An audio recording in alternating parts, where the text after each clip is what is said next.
बड़े बड़े भोले बाबा की बंदगी करते हैं तो गुरु गोरखनाथ जी उन्होंने कौन होते हैं ते उन्होंने की कहते हैं कि दे नासला दे नासले बाबा तेरे नासला दे नासले बाबा तेरे नासला दे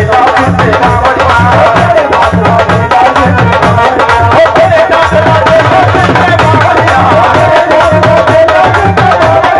तेरे नासला दे नासले बाबा तेरे नासला दे नासले बाबा जी कहते हैं